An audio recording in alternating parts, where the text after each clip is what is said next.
नमस्कार, मैं हूं निकिता और आप देख रहे हैं सत्यहिंदी.com।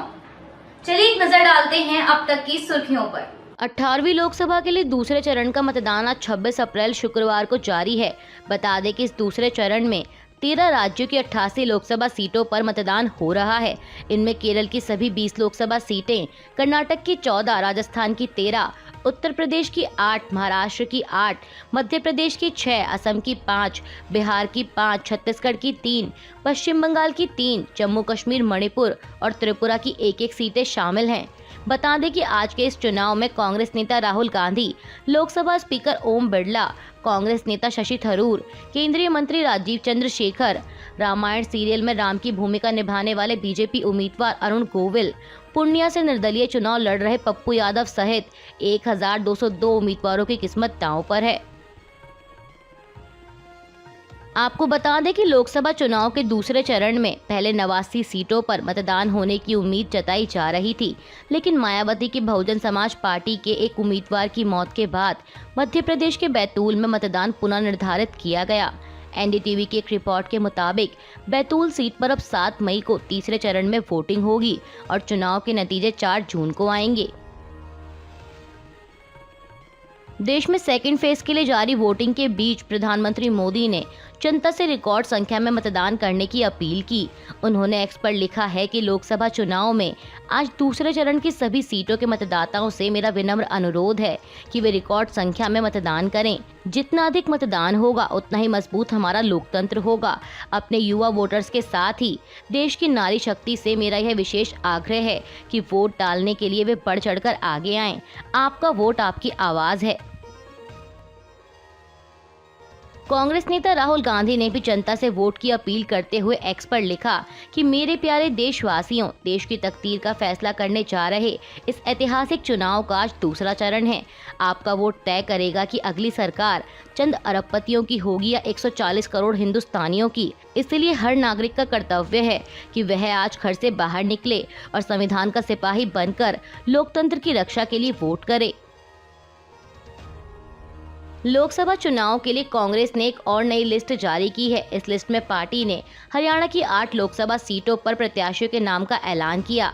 रोहतक से राज्यसभा सांसद दीपेंद्र हुड्डा, सिरसा से पूर्व केंद्रीय मंत्री कुमारी शैलजा, हिसार से जयप्रकाश, भिवानी महेंद्रगढ़ से राव तान सिंह, अंबाला से वरुण चौधरी, सोनीपत से सतपाल ब्रह्मचारी, फरीदाबाद से महेंद्र प्रताप और करनाल से दिव्यांशु बुद्धि राजा चुनावी मैदान में हैं। बता दें कि कांग्रेस हरियाणा की 10 लोकसभा सीटों में से 9 पर चुनाव लड़ रही है। हालांकि उसने भी एक गुरुग्राम लोकसभा सीट पर प्रत्याशी का ऐलान नहीं किया। साथ ही बता दें कि हरियाणा की सभी 10 लोकसभा सीटों पर छठे चरण में 25 मई को मतदान होगा। भारत ने कल गुरुवार को कहा है कि वो अमेरिकी विदेश विभाग की उस रिपोर्ट को खारिज करता है जिसमें कहा गया था कि मणिपुर में हुई हिंसा के दौरान मानवाधिकारों का उल्लंघन हुआ था।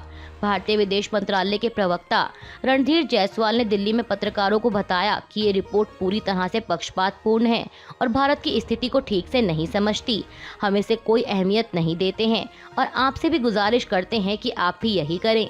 दरअसल आपको बता दें कि बीते दिनों अमेरिकी विदेश मंत्रालय ने अलग अलग देशों में मानवाधिकारों से जुड़े कानूनों के पालन की स्थिति को लेकर एक रिपोर्ट जारी की थी। रिपोर्ट में भारत से जुड़े कई मामलों का जिक्र भी विस्तार से किया गया और साथ ही ये भी कहा गया कि भारत में तानाशाही बढ़ी है। अब वहीं इस रिपोर्ट पर विदेश मंत्रालय के प्रवक्ता ने जवाब दिया है। देश में जारी लोकसभा चुनाव के बीच असम के मुख्यमंत्री हेमंत बिस्वा शर्मा ने कांग्रेस अध्यक्ष मल्लिकार्जुन खड़गे को एक ऑफर दिया है। उन्होंने कहा कि अगर खड़गे भाजपा में शामिल होना चाहते हैं तो उन्हें आना चाहिए, मैं खुद उनके घर जाऊंगा। मुख्यमंत्री ने कहा कि पीएम मोदी बहुत अच्छी अंग्रेजी पढ़ और लिख सकते हैं।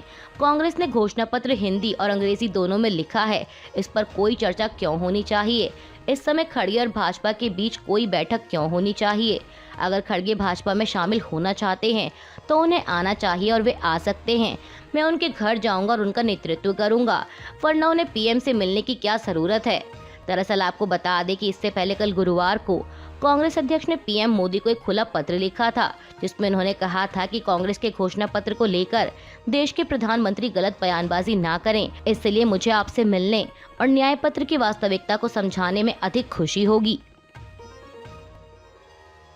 चुनावी मौसम में जारी बयानबाजी के बीच तेलंगाना के मुख्यमंत्री रेवंत रेड्डी ने बीजेपी पर बड़ा आरोप लगाया है। उन्होंने कल गुरुवार को दावा किया कि बीजेपी भविष्य में वंचित समुदायों के लिए आरक्षण खत्म करने की योजना बना रही है। बीजेपी 2025 तक आरक्षण खत्म कर देगी। इंडिया टुडे की एक रिपोर्ट के मुताबिक उन्होंने कहा कि 2025 तक राष्ट्रीय स्वयंसेवक संघ यानी आरएसएस के 100 साल पूरे हो जाएंगे।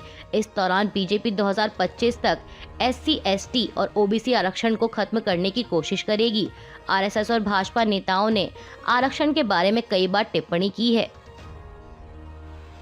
इस बार के लोकसभा चुनाव में दक्षिण भारत में बीजेपी की स्थिति को लेकर केंद्रीय विदेश मंत्री एस जयशंकर ने बड़ा बयान दिया है। उन्होंने दावा किया कि बीजेपी इस बार दक्षिण भारत के राज्यों में प्रदर्शन में सुधार करते हुए कई सीटों पर जीत हासिल करेगी। समाचार एजेंसी ANI से उन्होंने कहा कि मुझे लगता है कि आप दक्षिण भारत में जो देख रहे हैं वह वास्तव में ऊर्जा और उत्साह का एक बहुत ही नया स्तर है। मैं इसे तेलंगाना में देख सकता था जहां मैं गया था, लेकिन बाकी दक्षिणी राज्यों में भी मुझे लगता है कि इस बार एक वास्तविक संभावना है, एक गंभीर संभावना है कि भाजपा वास्तव में सभी दक्षिणी राज्यों में कई और सीटें हासिल करेगी। लोकसभा चुनाव के बीच जारी बयानबाजी में बसपा प्रमुख मायावती के उत्तराधिकारी और पार्टी के नेशनल कोऑर्डिनेटर आकाश आनंद ने भाजपा को रोजगार के सवाल पर घेरा है। दरअसल पत्रकारों ने उनसे ये सवाल पूछा था कि बीजेपी कह रही है कि उसकी सरकार लोगों को मुफ्त राशन दे रही है, इसलिए लोगों को वोट भी उसे ही देना चाहिए। इस पर वाराणसी में बसपा के लिए प्रचार करने पहुंचे आकाश आनंद ने कहा कि जो सरकार रोजगार नहीं दे पा रही उसे वोट मांगने का कितना अधिकार है। ये 3 मुद्दे हमारे आने वाले भविष्य की रीढ़ की हड्डी हैं। बाबा साहेब कहते थे कि शिक्षा शेरनी का दूध है। झारखंड की बिरसा मुंडा जेल में बंद पूर्व मुख्यमंत्री हेमंत सोरेन की पत्नी कल्पना सोरेन ने भी अब राजनीति में उतरने का फैसला लिया है। हालांकि वे लोकसभा चुनाव नहीं लड़ेंगी, लेकिन उन्हें गांडिया विधानसभा सीट पर होने वाले उपचुनाव के लिए उम्मीदवार बनाया गया है। बता दें कि JMM विधायक सरफराज अहमद के इस्तीफे की वजह से ये सीट खाली हुई थी। अब यहाँ पर 20 मई को वोटिंग होगी। बता दें कि हेमंत सोरेन को एक कथित जमीन घोटाले से जुड़े मनी लॉन्ड्रिंग के मामले में गिरफ्तार किया गया था। फिलहाल वह रांची की बिरसा मुंडा जेल में न्यायिक हिरासत में है। IPL 2024 का 41वां मुकाबला कल गुरुवार को रॉयल चैलेंजर्स बेंगलोर और सनराइजर्स हैदराबाद के बीच खेला गया। इस मैच में RCB ने 35 रनों से जीत हासिल की है। पहले बल्लेबाजी करते हुए RCB ने 20 ओवर में 7 विकेट खोकर 206 रन बनाए थे, जिसका पीछा करने मैदान में उतरी हैदराबाद की टीम 20 ओवर में 8 विकेट के नुकसान पर 171 रन ही बना सकी और उसे 35 रनों से हार का सामना करना पड़ा। बता दें कि फिलहाल हैदराबाद की टीम 10 अंकों के साथ पॉइंट्स टेबल में तीसरे स्थान पर है। वहीं RCB 4 अंकों के साथ 10वें पायदान पर है। स्टॉक मार्केट आज शुक्रवार 26 अप्रैल को पॉजिटिव नोट पर खुली है, जहां निफ्टी हल्की मजबूती के साथ 22,600 के ऊपर ट्रेड कर रहा है, तो वहीं सेंसेक्स भी 74,500 के पास आ गया है। बता दें कि इससे पहले गुरुवार को सेंसेक्स 486 अंक ऊपर 74,339 पर बंद हुआ था। बात करें बैंक निफ्टी की, तो बैंक निफ्टी भी 48,550 के ऊपर कारोबार कर रहा है।